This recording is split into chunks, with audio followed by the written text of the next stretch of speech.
Okay, so anyway, we had a little problem here, but anyway, so this is what they look like now. This is the original one that I purchased. They're hard to get a hold of too, and it, like I say, it takes a lot of work to turn this into this. And once I get it in there, like the arms and different things are different ways that I make them out. Some are hugging, some are like shaking hands, and some are just straight out. But it takes all that to do that, which takes a long time, and then I have to file it, and then after I do a lot of that, I have to, I don't know where I have it anymore, but I had to get a lot of really soft sandpaper, sometimes the automobile sandpaper, and then I sand it all. Sand down the hand and everything because they've been bent and turned around and everything, so they're a little bit different. But yeah, this is them before, and this is them before, and then them after. So it's quite a big difference. You can see really a big difference. It takes me all day to make one of these. It really does. It's hard on my hands, but I still want to make them.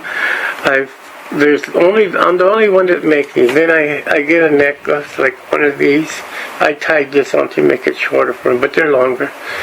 And it's a leather wrapped necklace, and it twists on here and comes off like that, which I put right here. And I tell you what, people notice this more than they notice my turquoise necklaces. They notice this, and as soon as they see it, they know exactly what it is. They know it's an ant person. And then the first thing they ask me is, where did you get it? I said, well, I made them. I have to make every one of these. And this back here, like you look at this back, you can see the back on this one is a lot different. I have to file all this down to make it like that.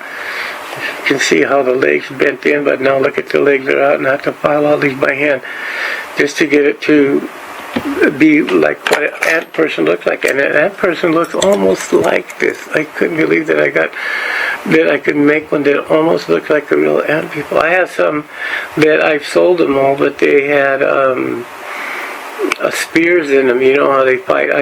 Because there's 3 different types: the farmer, the warrior, and the irrigation that works with water. There's 3 different types, so I did try to make all 3 different ones, and which I took and I sold right away.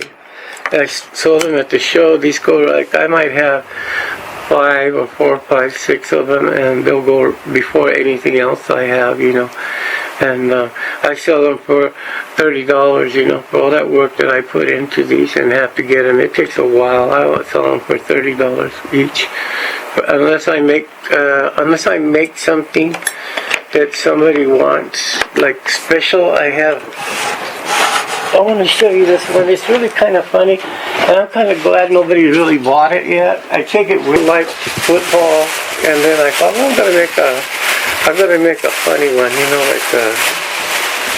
I found this little motorcycle. I don't know if this is it or not. I found a little motorcycle from Arizona Cardinal, and it was a perfect size for these little ant people that I make. So I thought, well, I'm going to do something with it, and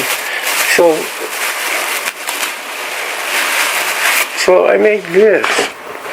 And you see the gas tank, it says Arizona Cardinals on it, and it has the Cardinals on the gas tank. And see the UFO guy sitting on the motorcycle, kicking back with his leather jacket, and behind him is one of the ant people waving. So I had to bend all these and heat these little ant people up, and the thing, I made the handlebars, because they weren't like that, they were just like this. So I had to make the handlebars, like so. So the little ant people's back there waving. He's giving a ride. They're going to go to one of the games, and then I put it on this board, and the little wheels even turn still. And then you could bring it up a little higher if you'd like to. This is what I made. And I don't know why it didn't sell. but I'm glad it hasn't. You know, I was asking $55 for it, you know, the motorcycle and the avian and his leather jacket and the antlers. If somebody likes the cardinals, which is pretty cool. So anyways, I made that. Don't make anything too much like this. I make the necklaces and stuff like that, which are these right here, which really sell fast. But I make these little things, like I said, you know, it helps me pay for gas to go to the show, and if I have to stay there, you know, things cost money. You don't make no money at those shows like people think you do. You really don't.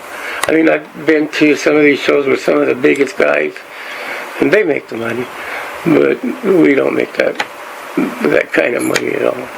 So anyway, and I have a bunch of books, manuscripts and stuff that over the years I wrote, and my friend Ron, he put them together, and some of them are the stories about the giant, the mudhead, which I have the books. I show them to you sometimes too. They sell pretty good, you know. We all make a little bit off it, but not much. So anyway, that's some of the things that I do. I do make, and so I thought I'd show you those, because I never really talked about how much work goes into these little things. Like the doll. See, I cut his legs out while we were changing batteries. I got his leg cut out now, and they're fun to work on.